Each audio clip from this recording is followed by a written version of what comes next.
احمق لوگ کہیں گے کہ مسلمان جس قبلے پر پہلے سے چلے آتے تھے اب اس سے کیوں منہ پھیر بیٹھے؟ تم کہہ دو کہ مشرق اور مغرب سب اللہ ہی کا ہے، وہ جس کو چاہتا ہے سیدھے رستے پر چلاتا ہے، اور اسی طرح ہم نے تم کو امت معتدل بنایا ہے تاکہ تم لوگوں پر گواہ بنو اور پیغمبر آخر الزمان صلی اللہ علیہ وآلہ وسلم تم پر گواہ بنے۔ اور جس قبلے پر تم پہلے تھے اس کو ہم نے اس لیے مقرر کیا تھا کہ معلوم کریں کہ کون ہمارے پیغمبر کا تابع رہتا ہے اور کون الٹے پاؤں پھر جاتا ہے۔ اور یہ بات یعنی تحویل قبلہ لوگوں کو گراں معلوم ہوئی، مگر جن کو اللہ نے ہدایت بخشی ہے وہ اسے گراں نہیں سمجھتے، اور اللہ ایسا نہیں کہ تمہارے ایمان کو یوں ہی ضائع کر دے۔ اللہ تو لوگوں پر بڑا مہربان ہے، صاحب رحمت ہے۔ اے پیغمبر صلی اللہ علیہ وآلہ وسلم، ہم تمہارا آسمان کی طرف منہ اٹھانا دیکھ رہے ہیں، سو ہم تم کو اسی قبلے کی طرف جس کو تم پسند کرتے ہو منہ کرنے کا حکم دیں گے۔ تو اپنا منہ مسجد حرام یعنی خانہ کعبہ کی طرف پھیر لو، اور تم لوگ جہاں ہوا کرو نماز پڑھنے کے وقت اسی مسجد کی طرف منہ کر لیا کرو۔ اور جن لوگوں کو کتاب دی گئی ہے وہ خوب جانتے ہیں کہ یہ نیا قبلہ ان کے پروردگار کی طرف سے حق ہے، اور جو کام یہ لوگ کرتے ہیں اللہ ان سے بے خبر نہیں۔ اور اگر تم ان اہل کتاب کے پاس تمام نشانیاں بھی لے کر آؤ تو بھی یہ تمہارے قبلے کی پیروی نہ کریں، اور تم بھی ان کے قبلے کی پیروی کرنے والے نہیں ہو، اور ان میں سے بھی بعض کے قبلے کے پیرو نہیں۔ اور اگر تم باوجود اس کے کہ تمہارے پاس علم یعنی اللہ کا حکم آ چکا ہے ان کی خواہشوں کے پیچھے چلو گے تو ظالموں میں ہو جاؤ گے۔ جن لوگوں کو ہم نے کتاب دی ہے وہ ان پیغمبر آخر الزمان صلی اللہ علیہ وآلہ وسلم کو اس طرح پہچانتے ہیں جس طرح اپنے بیٹوں کو پہچانا کرتے ہیں، مگر ایک فریق ان میں سے سچی بات کو جان بوجھ کر چھپا رہا ہے۔ اے پیغمبر صلی اللہ علیہ وآلہ وسلم، یہ نیا قبلہ تمہارے پروردگار کی طرف سے حق ہے، تو تم ہرگز شک کرنے والوں میں نہ ہونا، اور ہر ایک شخص کے لیے ایک سمت مقرر ہے جدھر وہ عبادت کے وقت منہ کیا کرتا ہے، تو تم نیکیوں میں سبقت حاصل کرو۔ تم جہاں ہوگے اللہ تم سب کو جمع کرے گا، بے شک اللہ ہر چیز پر قادر ہے۔ اور تم جہاں سے نکلو نماز میں اپنا منہ مسجد حرام کی طرف کر لیا کرو، بے شبہ یہ تمہارے پروردگار کی طرف سے حق ہے، اور تم لوگ جو کچھ کرتے ہو اللہ اس سے بے خبر نہیں۔ اور تم جہاں سے نکلو مسجد حرام کی طرف منہ کر کے نماز پڑھا کرو، اور مسلمانوں تم جہاں ہوا کرو اسی مسجد کی طرف رخ کیا کرو۔ یہ تاکید اس لیے کی گئی ہے کہ لوگ تم کو کسی طرح کا الزام نہ دے سکیں، مگر ان میں سے جو ظالم ہیں وہ الزام دیں تو دیں، سو ان سے مت ڈرنا اور مجھی سے ڈرتے رہنا، اور یہ بھی مقصود ہے کہ میں تم کو اپنی تمام نعمتیں بخشوں، اور یہ بھی کہ تم راہ راست پر چلو۔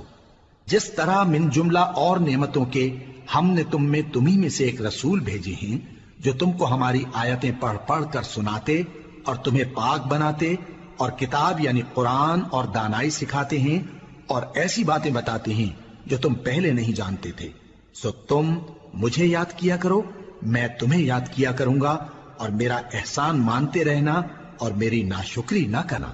اے ایمان والو، صبر اور نماز سے مدد لیا کرو، بے شک اللہ صبر کرنے والوں کے ساتھ ہے۔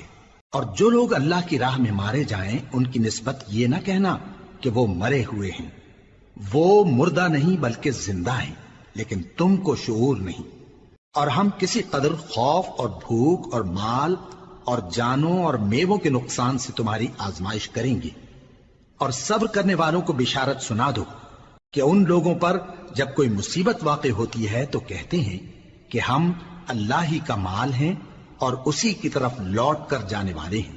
یہی لوگ ہیں جن پر ان کے پروردگار کی عنایتیں ہیں اور خصوصی رحمت بھی ہے، اور یہی سیدھے رستے پر ہیں۔ بے شک کوہ صفا اور مروہ اللہ کی نشانیوں میں سے ہیں، تو جو شخص خانہ کعبہ کا حج یا عمرہ کرے اس پر کچھ گناہ نہیں کہ دونوں کے درمیان چکر لگائے، بلکہ یہ ایک نیک کام ہے، اور جو کوئی نیک کام کرے تو اللہ قدردان ہے، دانا ہے۔ جو لوگ ہمارے حکموں اور ہدایتوں کو جو ہم نے نازل کی ہیں کسی غرض فاسد سے چھپاتے ہیں، باوجود کہ ہم نے ان کو لوگوں کے سمجھانے کے لیے اپنی کتاب میں کھول کھول کر بیان کر دیا ہے۔ ایسوں پر اللہ اور تمام لعنت کرنے والے لعنت کرتے ہیں۔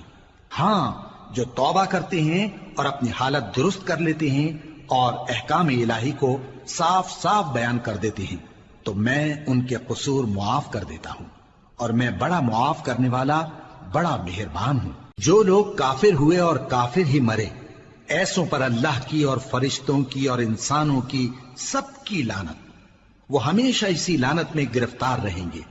ان سے نہ تو عذاب ہلکا ہی کیا جائے گا اور نہ انہیں کچھ مہلت ملے گی۔ اور لوگوں، تمہارا معبود ایک ہی معبود ہے، اس بڑے مہربان اور رحم والے کے سوا کوئی عبادت کے لائق نہیں۔ بے شک آسمانوں اور زمین کے پیدا کرنے میں اور رات اور دن کے ایک دوسرے کے پیچھے آنے جانے میں اور کشتیوں اور جہازوں میں جو سمندر میں لوگوں کے فائدے کے لیے رواں ہیں، اور میں جس کو اللہ آسمان سے برساتا اور اس سے زمین کو اس کے مردہ ہو جانے کے بعد زندہ یعنی خشک ہو جانے کے بعد سرسبز کر دیتا ہے، اور زمین پر ہر قسم کے جانور پھیلانے میں اور ہواؤں کے چلانے میں اور بادلوں میں جو آسمان اور زمین کے درمیان گھرے رہتے ہیں، عقل مندوں کے لیے اللہ کی قدرت کی نشانیاں ہیں۔ اور بعض لوگ ایسے ہیں جو غیر اللہ کو اللہ کا شریک بناتے اور ان سے اللہ کی سی محبت کرتے ہیں، لیکن جو ایمان والے ہیں وہ تو اللہ ہی کے سب سے زیادہ دوست دار ہیں۔ اور اے کاش ظالم لوگ جو بات عذاب کے وقت دیکھیں گے اب دیکھ لیتے کہ سب طرح کی طاقت اللہ ہی کو ہے، اور یہ کہ اللہ سخت عذاب کرنے والا ہے۔ اس دن کفر کے پیشوا اپنے پیروں سے بیزاری ظاہر کریں گے اور دونوں عذاب الہی دیکھ لیں گے اور ان کے آپس کے تعلقات منقطع ہو جائیں گے۔ یہ حال دیکھ کر پیروی کرنے والے حسرت سے کہیں گے کہ اے کاش ہمیں پھر دنیا میں جانا نصیب ہو، تاکہ جس طرح یہ ہم سے بیزار ہو رہے ہیں اسی طرح ہم بھی ان سے بیزار ہوں۔ اس طرح اللہ ان کے اعمال حسرت بنا کر دکھائے گا اور وہ دوزخ سے نکل نہیں سکیں گے۔ لوگوں، جو چیزیں زمین میں حلال طیب ہیں وہ کھاؤ، اور شیطان کے قدموں پر نہ چلو، وہ تمہارا کھلا دشمن ہے۔ وہ تو تم کو برائی اور بے حیائی ہی کے کام کرنے کو کہتا ہے، اور یہ بھی کہ اللہ کی نسبت ایسی باتیں کہو جن کا تمہیں کچھ بھی علم نہیں۔ اور جب ان لوگوں سے کہا جاتا ہے کہ جو کتاب اللہ نے نازل فرمائی ہے اس کی پیروی کرو، تو کہتے ہیں نہیں، بلکہ ہم تو اسی چیز کی پیروی کریں گے جس پر ہم نے اپنے باپ دادا کو پایا۔ بھلا اگرچہ ان کے باپ دادا نہ کچھ سمجھتے ہوں اور نہ سیدھے رستے پر ہوں، تب بھی وہ انہی کی تقلید کیے جائیں گے۔ جو لوگ کافر ہیں ان کی مثال اس شخص کی سی ہے جو کسی ایسی چیز کو آواز دے جو پکار اور آواز کے سوا کچھ سن نہ سکے۔ یہ بہرے ہیں، گونگے ہیں، اندھے ہیں کہ کچھ سمجھ ہی نہیں سکتے۔ اے اہل ایمان، جو پاکیزہ چیزیں ہم نے تم کو عطا فرمائی ہیں ان کو کھاؤ، اور اگر اللہ ہی کے بندے ہو تو اس کی نعمتوں کا شکر بھی ادا کرو۔ اس نے تو تم پر بس مرا ہوا جانور اور لہو اور سور کا گوشت اور جس چیز پر اللہ کے سوا کسی اور کا نام پکارا جائے حرام کر دیا ہے۔ ہاں، جو مجبور ہو جائے بشرطے کہ اللہ کی نافرمانی نہ کرے اور حد ضرورت سے باہر نہ نکل جائے، اس پر کچھ گناہ نہیں۔ بے شک اللہ بخشنے والا ہے، رحم کرنے والا ہے۔ جو لوگ اللہ کی کتاب سے ان آیتوں اور ہدایتوں کو جو اس نے نازل فرمائی ہیں چھپاتے اور ان کے بدلے تھوڑی سی قیمت یعنی دنیاوی منفعت حاصل کرتے ہیں، وہ اپنے پیٹوں میں محض آگ بھرتے ہیں۔ ایسے لوگوں سے اللہ قیامت کے دن نہ کلام کرے گا اور نہ ان کو گناہوں سے پاک کرے گا، اور ان کے لیے دکھ دینے والا عذاب ہے۔ یہ وہ لوگ ہیں جنہوں نے ہدایت چھوڑ کر گمراہی اور بخشش چھوڑ کر عذاب خرید لیا۔ یہ آتش جہنم کی کیسی برداشت کرنے والے ہیں۔ یہ اس لیے کہ اللہ نے کتاب سچائی کے ساتھ نازل فرمائی، اور جن لوگوں نے اس کتاب میں اختلاف کیا وہ ضد میں آ کر نیکی سے دور ہو گئے ہیں۔ نیکی یہی نہیں کہ تم مشرق و مغرب کو قبلہ سمجھ کر ان کی طرف منہ کر لو، بلکہ نیکی یہ ہے کہ لوگ اللہ پر اور روز آخر پر اور فرشتوں پر اور اللہ کی کتاب پر اور پیغمبروں پر ایمان لائیں، اور مال باوجود عزیز رکھنے کے رشتہ داروں اور یتیموں اور محتاجوں اور مسافروں اور مانگنے والوں کو دیں، اور گردنوں کے چھڑانے میں خرچ کریں، اور نماز پڑھیں اور زکات دیں، اور جب عہد کر لیں تو اس کو پورا کریں، اور سختی اور تکلیف میں اور جنگ کے وقت ثابت قدم رہیں۔ یہی لوگ ہیں جو ایمان میں سچے ہیں، اور یہی ہیں جو اللہ سے ڈرنے والے ہیں۔ مومنوں، تم کو مقتولوں کے بارے میں قصاص یعنی خون کے بدلے خون کا حکم دیا جاتا ہے، اس طرح پر کہ آزاد کے بدلے آزاد مارا جائے، اور غلام کے بدلے غلام، اور عورت کے بدلے عورت۔ اور اگر قاتل کو اس کے مقتول بھائی کے قصاص میں سے کچھ معاف کر دیا جائے تو وارث مقتول کو پسندیدہ طریق سے قرارداد کی پیروی یعنی مطالبہ خون بہا کرنا اور قاتل کو خوشخوئی کے ساتھ ادا کرنا چاہیے۔ یہ تمہارے پروردگار کی طرف سے تمہارے لیے آسانی اور مہربانی ہے۔ اب جو اس کے بعد زیادتی کرے اس کے لیے دکھ کا عذاب ہے۔ اور اے اہل عقل، حکم قصاص میں تمہاری زندگانی ہے کہ تم قتل و خونریزی سے بچو۔ تم پر فرض کیا جاتا ہے کہ جب تم میں سے کسی کو موت کا وقت آ جائے تو اگر وہ کچھ مال چھوڑ جانے والا ہو تو ماں باپ اور رشتہ داروں کے لیے دستور کے مطابق وصیت کر جائے۔ اللہ سے ڈرنے والوں پر یہ ایک حق ہے۔ پھر جو شخص وصیت کو سننے کے بعد اس کو بدل ڈالے تو اس کے بدلنے کا گناہ انہی لوگوں پر ہے جو اس کو بدلیں، اور بے شک اللہ سنتا جانتا ہے۔ اب اگر کسی کو وصیت کرنے والے کی طرف سے کسی وارث کی طرفداری یا حق تلفی کا اندیشہ ہو تو اگر وہ وصیت کو بدل کر وارثوں میں صلح کرا دے تو اس پر کچھ گناہ نہیں، بے شک اللہ بخشنے والا ہے، رحم والا ہے۔ مومنوں، تم پر روزے فرض کیے گئے ہیں جس طرح تم سے پہلے لوگوں پر فرض کیے گئے تھے تاکہ تم پرہیزگار بنو۔ روزوں کے دن گنتی کے چند روز ہیں، تو جو شخص تم میں سے بیمار ہو یا سفر میں ہو تو دوسرے دنوں میں روزوں کا شمار پورا کر لے۔ اور جو لوگ روزہ رکھنے کی طاقت رکھیں لیکن رکھیں نہیں، وہ روزے کے بدلے محتاج کو کھانا کھلا دیں۔ اور جو کوئی اپنی مرضی سے زیادہ نیکی کرے تو اس کے حق میں زیادہ اچھا ہے، اور اگر سمجھو تو روزہ رکھنا ہی تمہارے حق میں بہتر ہے۔ روزوں کا مہینہ رمضان کا مہینہ ہے جس میں قرآن اول نازل ہوا، جو لوگوں کا رہنما ہے اور جس میں ہدایت کی کھلی نشانیاں ہیں، اور جو حق و باطل کو الگ الگ کرنے والا ہے۔ تو جو کوئی تم میں سے اس مہینے میں موجود ہو چاہیے کہ پورے مہینے کے روزے رکھے، اور جو بیمار ہو یا سفر میں ہو تو دوسرے دنوں میں روزے رکھ کر ان کا شمار پورا کر لے۔ اللہ تمہارے حق میں آسانی چاہتا ہے اور سختی نہیں چاہتا، اور یہ آسانی کا حکم اس لیے دیا گیا ہے کہ تم روزوں کا شمار پورا کر لو، اور اس احسان کے بدلے کہ اللہ نے تم کو ہدایت بخشی ہے تم اس کو بزرگی سے یاد کرو اور اس کا شکر کرو۔ اور اے پیغمبر، جب تم سے میرے بندے میرے بارے میں دریافت کریں تو انہیں معلوم ہو کہ میں تو تمہارے پاس ہی ہوں۔ جب کوئی پکارنے والا مجھے پکارتا ہے تو میں اس کی دعا قبول کرتا ہوں۔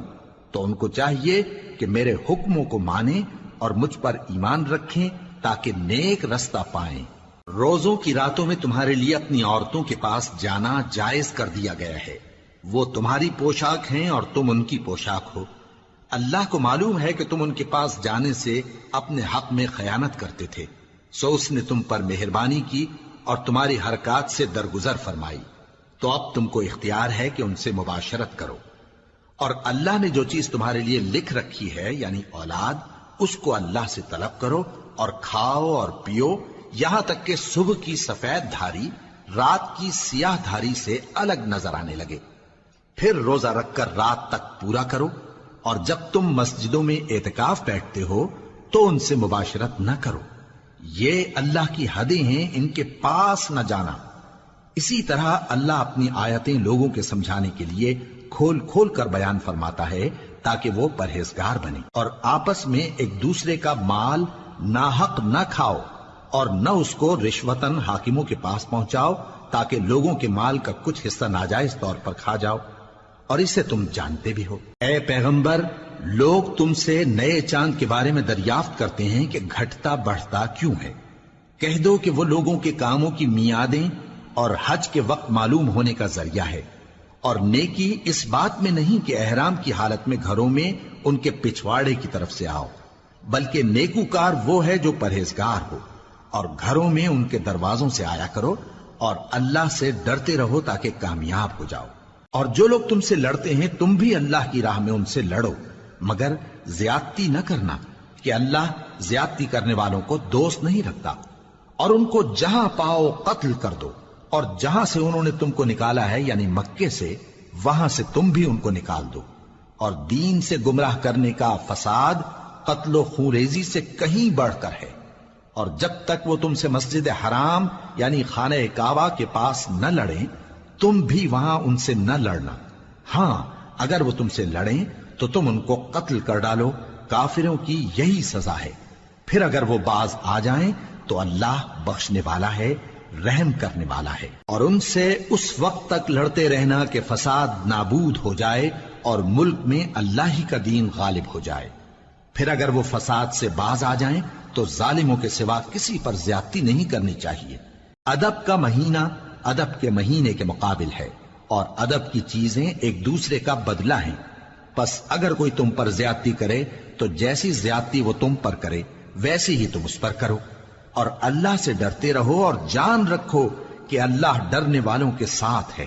اور اللہ کی راہ میں مال خرچ کرو اور اپنے آپ کو ہلاکت میں نہ ڈالو، اور نیکی کرو، بے شک اللہ نیکی کرنے والوں کو دوست رکھتا ہے۔ اور اللہ کی خوشنودی کے لیے حج اور عمرے کو پورا کرو، اور اگر راستے میں روک لیے جاؤ تو جیسی قربانی میسر ہو کر دو، اور جب تک قربانی اپنے مقام پر نہ پہنچ جائے سر نہ منڈاؤ۔ اور اگر کوئی تم میں بیمار ہو یا اس کے سر میں کسی طرح کی تکلیف ہو تو اگر وہ سر منڈا لے تو اس کے بدلے روزے رکھے یا صدقہ دے یا قربانی کرے۔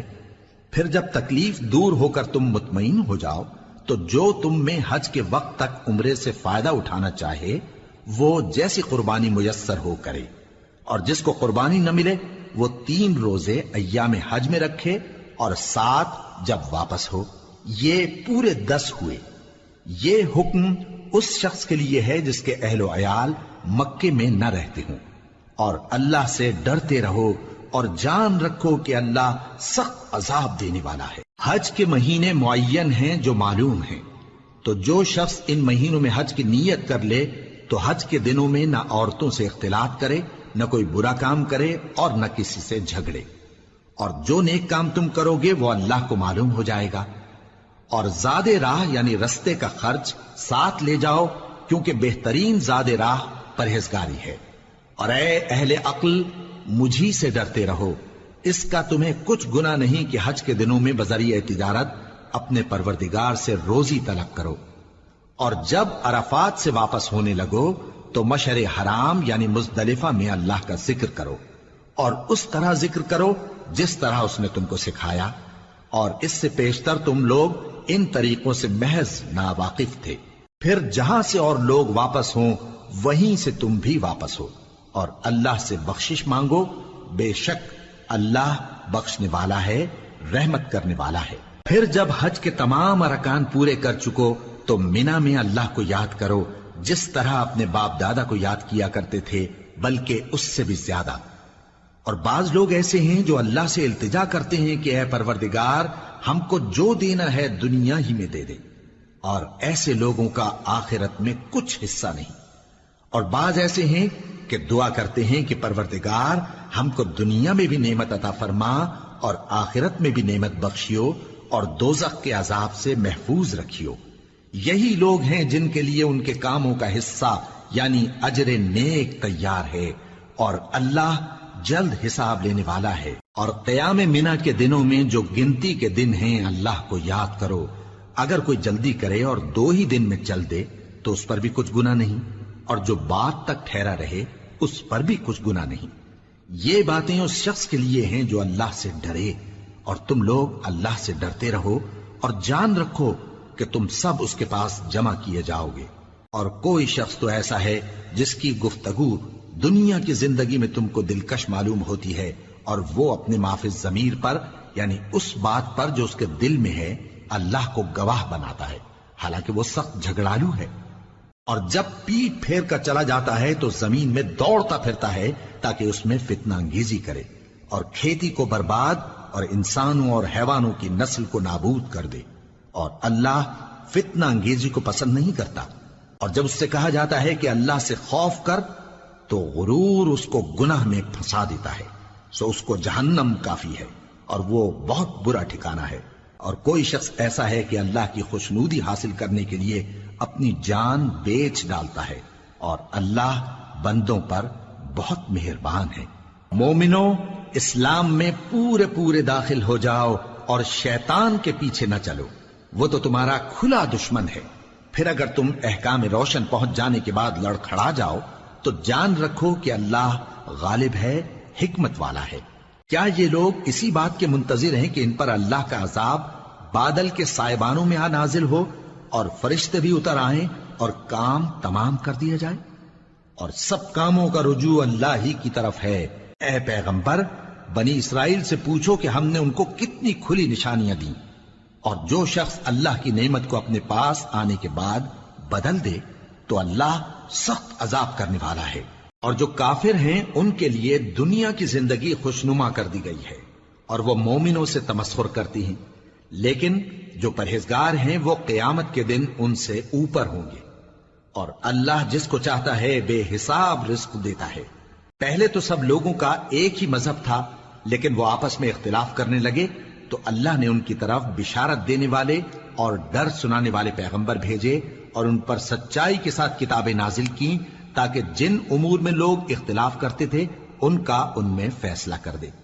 اور اس میں اختلاف بھی انہی لوگوں نے کیا جن کو کتاب دی گئی تھی، باوجود کہ ان کے پاس کھلے ہوئے احکام آ چکے تھے، اور یہ اختلاف انہوں نے صرف آپس کی ضد سے کیا۔ تو جس امر حق میں وہ اختلاف کرتے تھے اللہ نے اپنی مہربانی سے مومنوں کو اس کی راہ دکھا دی، اور اللہ جس کو چاہتا ہے سیدھا رستہ دکھا دیتا ہے۔ کیا تم یہ خیال کرتے ہو کہ یوں ہی بہشت میں داخل ہو جاؤ گے، اور ابھی تم کو پہلے لوگوں کی سی مشکلیں تو پیش آئی ہی نہیں؟ ان کو بڑی بڑی سختیاں اور تکلیفیں پہنچیں، اور وہ صعوبتوں میں ہلا ہلا دیے گئے، یہاں تک کہ پیغمبر اور مومن لوگ جو ان کے ساتھ تھے سب پکار اٹھے کہ کب اللہ کی مدد آئے گی۔ دیکھو اللہ کی مدد ان قریب آیا چاہتی ہے۔ اے نبی، لوگ تم سے پوچھتے ہیں کہ اللہ کی راہ میں کس طرح کا مال خرچ کریں۔ کہہ دو کہ جو چاہو خرچ کرو، لیکن جو مال خرچ کرنا چاہو وہ درجہ بدرجہ اہل استحقاق یعنی ماں باپ کو اور قریب کے رشتہ داروں کو اور یتیموں کو اور محتاجوں کو اور مسافروں کو سب کو دو، اور جو بھلائی تم کرو گے اللہ اس کو جانتا ہے۔ مسلمانوں، تم پر اللہ کے رستے میں لڑنا فرض کر دیا گیا ہے، اور وہ تمہیں ناگوار تو ہوگا، مگر عجب نہیں کہ ایک چیز تم کو بری لگے اور وہ تمہارے حق میں بھلی ہو، اور عجب نہیں کہ ایک چیز تم کو بھلی لگے اور وہ تمہارے لیے مضر ہو، اور ان باتوں کو اللہ ہی بہتر جانتا ہے اور تم نہیں جانتے۔ اے پیغمبر، لوگ تم سے عزت والے مہینوں میں لڑائی کرنے کے بارے میں دریافت کرتے ہیں، کہہ دو کہ ان میں لڑنا بڑا گناہ ہے، اور اللہ کی راہ سے روکنا اور اس سے کفر کرنا اور مسجد حرام یعنی خانہ کعبہ میں جانے سے بند کرنا اور اہل مسجد کو اس میں سے نکال دینا جو یہ کفار کرتے ہیں، اللہ کے نزدیک اس سے بھی زیادہ گناہ ہے، اور فتنہ انگیزی خونریزی سے بھی بڑھ کر ہے۔ اور یہ لوگ ہمیشہ تم سے لڑتے رہیں گے، یہاں تک کہ اگر مقدور رکھیں تو تم کو تمہارے دین سے پھیر دیں، اور جو کوئی تم میں سے اپنے دین سے پھر کر کافر ہو جائے گا اور کافر ہی مرے گا تو ایسے لوگوں کے اعمال دنیا اور آخرت دونوں میں برباد ہو جائیں گے، اور یہی لوگ دوزخ میں جانے والے ہیں جس میں ہمیشہ رہیں گے۔ جو لوگ ایمان لائے اور اللہ کے لیے وطن چھوڑ گئے اور کفار سے جنگ کرتے رہے وہی اللہ کی رحمت کے امیدوار ہیں، اور اللہ بخشنے والا ہے، رحمت کرنے والا ہے۔ اے پیغمبر، لوگ تم سے شراب اور جوئے کا حکم دریافت کرتے ہیں، کہہ دو کہ ان میں گناہ بڑے ہیں اور لوگوں کے لیے کچھ فائدے بھی ہیں، مگر ان کے گناہ فائدوں سے کہیں زیادہ ہیں۔ اور یہ بھی تم سے پوچھتے ہیں کہ اللہ کی راہ میں کون سا مال خرچ کریں، کہہ دو کہ جو ضرورت سے زیادہ ہو۔ اس طرح اللہ تمہارے لیے اپنے احکام کھول کھول کر بیان فرماتا ہے تاکہ تم سوچو، یعنی دنیا اور آخرت کی باتوں میں غور کرو۔ اور تم سے یتیموں کے بارے میں بھی دریافت کرتے ہیں، کہہ دو کہ ان کی حالت کی اصلاح بہت اچھا کام ہے، اور اگر تم ان سے مل جل کر رہنا یعنی خرچ اکٹھا رکھنا چاہو تو وہ تمہارے بھائی ہیں، اور اللہ خوب جانتا ہے کہ خرابی کرنے والا کون ہے اور اصلاح کرنے والا کون۔ اور اگر اللہ چاہتا تو تم کو تکلیف میں ڈال دیتا، بے شک اللہ غالب ہے، حکمت والا ہے۔ اور مومنوں مشرک عورتوں سے جب تک وہ ایمان نہ لائیں نکاح نہ کرنا، کیونکہ مشرک عورت خواہ تم کو کیسی ہی بھلی لگے اس سے مومن لونڈی بہتر ہے۔ اور اسی طرح مشرک مرد جب تک ایمان نہ لائیں مومن عورتوں کو ان کی زوجیت میں نہ دینا، کیونکہ مشرک مرد سے خواہ وہ تم کو کیسا ہی بھلا لگے مومن غلام بہتر ہے۔ یہ مشرک لوگوں کو دوزخ کی طرف بلاتی ہیں، اور اللہ اپنی مہربانی سے بہشت اور بخشش کی طرف بلاتا ہے، اور اپنے حکم لوگوں سے کھول کھول کر بیان کرتا ہے تاکہ نصیحت حاصل کریں۔ اور تم سے حیض کے بارے میں دریافت کرتے ہیں، کہہ دو وہ تو نجاست ہے، سو ایام حیض میں عورتوں سے کنارہ کش رہو، اور جب تک وہ پاک نہ ہو جائیں ان سے مقاربت نہ کرو۔ ہاں جب وہ پاک ہو جائیں تو جس طریق سے اللہ نے تمہیں ارشاد فرمایا ہے ان کے پاس جاؤ، کچھ شک نہیں کہ اللہ توبہ کرنے والوں اور پاک صاف رہنے والوں کو دوست رکھتا ہے۔ تمہاری عورتیں تمہاری کھیتی ہیں، تو اپنی کھیتی میں جس طرح چاہو جاؤ، اور اپنے لیے نیک عمل آگے بھیجو، اور اللہ سے ڈرتے رہو، اور جان رکھو کہ ایک دن تمہیں اس کے روبرو حاضر ہونا ہے۔ اور اے پیغمبر ایمان والوں کو بشارت سنا دو، اور اللہ کے نام کو اس بات کا ہیلا نہ بنانا کہ اس کی قسمیں کھا کھا کر سلوک کرنے اور پرہیزگاری کرنے اور لوگوں میں صلح و سازگاری کرانے سے رک جاؤ، اور اللہ سب کچھ سنتا ہے جانتا ہے۔ اللہ تمہاری لغو قسموں پر تم سے مواخذہ نہیں کرے گا، لیکن جو قسمیں تم قصد دلی سے کھاؤ گے ان پر مواخذہ کرے گا، اور اللہ بخشنے والا ہے بردبار ہے۔ جو لوگ اپنی عورتوں کے پاس جانے کی قسم کھا لیں ان کو 4 مہینے تک انتظار کرنا چاہیے۔ اگر اس عرصے میں قسم سے رجوع کر لیں تو اللہ بخشنے والا ہے، مہربان ہے۔ اور اگر طلاق کا ارادہ کر لیں تو بھی اللہ سنتا ہے جانتا ہے۔ اور طلاق والی عورتیں 3 حیض تک اپنے تئیں روکے رہیں، اور اگر وہ اللہ اور روز قیامت پر ایمان رکھتی ہیں تو ان کو جائز نہیں کہ اللہ نے جو کچھ ان کے شکم میں پیدا کیا ہے اس کو چھپائیں۔ اور ان کے خاوند اگر پھر موافقت چاہیں تو اس مدت میں وہ ان کو اپنی زوجیت میں لے لینے کے زیادہ حقدار ہیں۔ اور عورتوں کا حق مردوں پر ویسا ہی ہے جیسے دستور کے مطابق مردوں کا حق عورتوں پر ہے، البتہ مردوں کو عورتوں پر 1 درجہ فضیلت ہے، اور اللہ غالب ہے، صاحب حکمت ہے۔ طلاق صرف 2 بار ہے، یعنی جب 2 دفعہ طلاق دے دی جائے تو پھر عورتوں کو یا تو بطریق شائستہ نکاح میں رہنے دینا ہے یا بھلائی کے ساتھ چھوڑ دینا۔ اور یہ جائز نہیں کہ جو مہر تم ان کو دے چکے ہو اس میں سے کچھ واپس لے لو۔ ہاں اگر زن و شوہر کو خوف ہو کہ وہ اللہ کی حدوں کو قائم نہیں رکھ سکیں گے تو اگر عورت خاوند کے ہاتھ سے رہائی پانے کے بدلے میں کچھ دے ڈالے تو دونوں پر کچھ گناہ نہیں۔ یہ اللہ کی مقرر کی ہوئی حدیں ہیں، ان سے باہر نہ نکلنا، اور جو لوگ اللہ کی حدوں سے باہر نکل جائیں گے وہ گناہگار ہوں گے۔ پھر اگر شوہر 2 طلاقوں کے بعد تیسری طلاق عورت کو دے دے تو اس کے بعد جب تک عورت کسی دوسرے شخص سے نکاح نہ کر لے اس پہلے شوہر پر حلال نہ ہوگی۔ ہاں اگر دوسرا خاوند بھی طلاق دے دے اور عورت اور پہلا خاوند پھر ایک دوسرے کی طرف رجوع کر لیں تو ان پر کچھ گناہ نہیں، بشرطے کہ دونوں یقین کریں کہ اللہ کی حدوں کو قائم رکھ سکیں گے، اور یہ اللہ کی حدیں ہیں، ان کو وہ ان لوگوں کے لیے بیان فرماتا ہے جو علم رکھتے ہیں۔ اور جب تم عورتوں کو 2 دفعہ طلاق دے چکو اور ان کی عدت پوری ہو جائے تو انہیں یا تو حسن سلوک سے نکاح میں رہنے دو یا بطریق شائستہ رخصت کر دو، اور اس نیت سے ان کو نکاح میں نہ رہنے دینا چاہیے کہ انہیں تکلیف دو اور ان پر زیادتی کرو، اور جو ایسا کرے گا وہ اپنا ہی نقصان کرے گا۔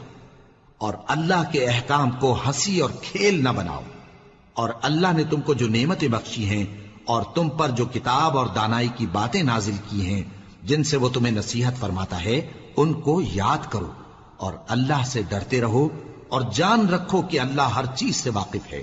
اور جب تم عورتوں کو طلاق دے چکو اور ان کی عدت پوری ہو جائے تو ان کو اپنے شوہروں کے ساتھ جب وہ آپس میں جائز طور پر راضی ہو جائیں نکاح کرنے سے مت روکو۔ اس حکم سے اس شخص کو نصیحت کی جاتی ہے جو تم میں اللہ اور روز آخر پر یقین رکھتا ہے، یہ تمہارے لیے نہایت خوب اور بہت پاکیزگی کی بات ہے، اور اللہ جانتا ہے اور تم نہیں جانتے۔ اور مائیں اپنے بچوں کو پورے 2 سال دودھ پلائیں یہ حکم اس شخص کے لیے ہے جو پوری مدت تک دودھ پلوانا چاہے، اور دودھ پلانے والی ماؤں کا کھانا اور کپڑا دستور کے مطابق باپ کے ذمے ہوگا۔ کسی شخص کو اس کی طاقت سے زیادہ تکلیف نہیں دی جاتی، تو یاد رکھو کہ نہ تو ماں کو اس کے بچے کے سبب نقصان پہنچایا جائے اور نہ باپ کو اس کی اولاد کی وجہ سے نقصان پہنچایا جائے، اور اسی طرح نان و نفقہ بچے کے وارث کے ذمے ہے۔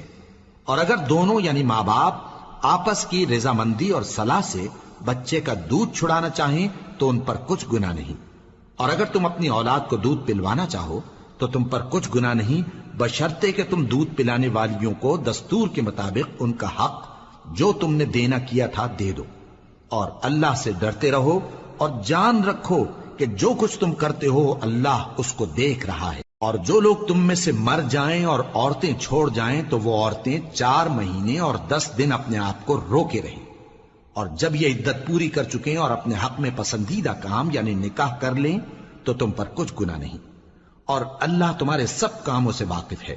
اگر تم اشارے کنائے میں عورتوں کو نکاح کا پیغام بھیجو یا نکاح کی خواہش کو اپنے دلوں میں مخفی رکھو تو تم پر کچھ گناہ نہیں۔ اللہ کو معلوم ہے کہ تم ان سے نکاح کا ذکر کرو گے، مگر ایام عدت میں اس کے سوا کے دستور کے مطابق کوئی بات کہہ دو، پوشیدہ طور پر ان سے قول و قرار نہ کرنا، اور جب تک عدت پوری نہ ہو لے نکاح کا پختہ ارادہ نہ کرنا، اور جان رکھو کہ جو کچھ تمہارے دلوں میں ہے اللہ کو سب معلوم ہے، تو اس سے ڈرتے رہو اور جان رکھو کہ اللہ بخشنے والا ہے، حلم والا ہے۔ اور اگر تم عورتوں کو ان کے پاس جانے یا ان کا مہر مقرر کرنے سے پہلے طلاق دے دو تو تم پر کچھ گناہ نہیں، ہاں ان کو دستور کے مطابق کچھ خرچ ضرور دو، یعنی مقدور والا اپنے مقدور کے مطابق دے اور تنگ دست اپنی حیثیت کے مطابق۔ نیک لوگوں پر یہ ایک طرح کا حق ہے۔ اور اگر تم عورتوں کو ان کے پاس جانے سے پہلے طلاق دے دو لیکن مہر مقرر کر چکے ہو تو آدھا مہر دینا ہوگا۔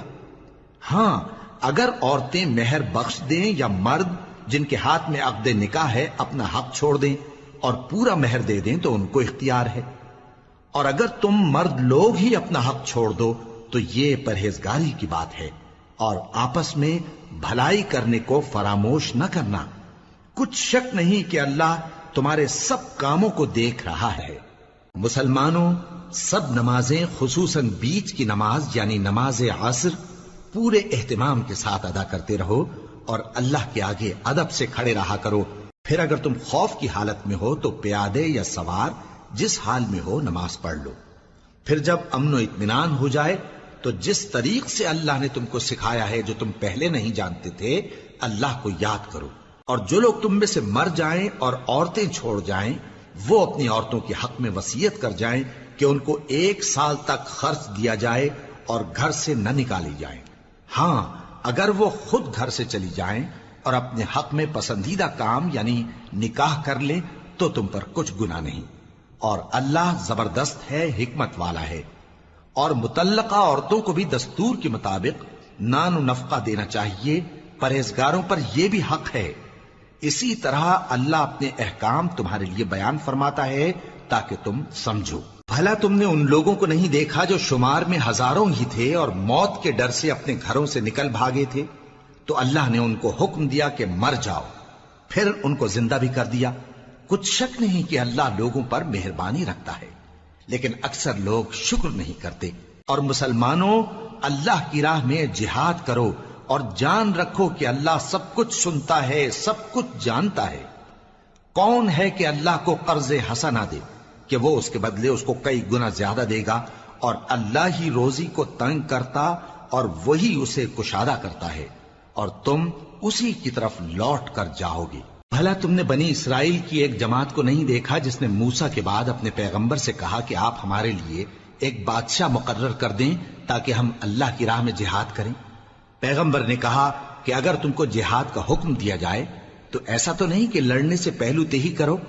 وہ کہنے لگے کہ ہم اللہ کی راہ میں کیوں نہ لڑیں گے جبکہ ہم وطن سے خارج اور بال بچوں سے جدا کر دیے گئے۔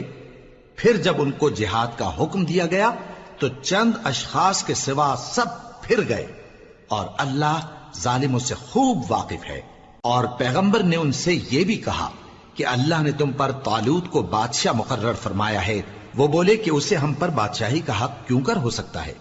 اس سے بڑھ کر بادشاہی کے مستحق تو ہم ہیں، اور اس کے پاس تو بہت سی دولت بھی نہیں۔ پیغمبر نے کہا کہ اللہ نے اس کو تم پر فضیلت دی ہے اور بادشاہی کے لیے منتخب فرمایا ہے۔ اس نے اسے علم بھی بہت سا بخشا ہے اور تن و توش بھی بڑا عطا کیا ہے، اور اللہ کو اختیار ہے جسے چاہے بادشاہی بخشے، وہ بڑا کشائش والا ہے، دانا ہے۔ اور پیغمبر نے ان سے کہا کہ ان کی یعنی طالوت کی بادشاہی کی نشانی یہ ہے کہ تمہارے پاس وہ صندوق آئے گا جس کو فرشتے اٹھائے ہوئے ہوں گے، اس میں تمہارے پروردگار کی طرف سے تسلی بخشنے والی چیز ہوگی اور کچھ اور چیزیں بھی ہوں گی جو موسیٰ اور ہارون چھوڑ گئے تھے۔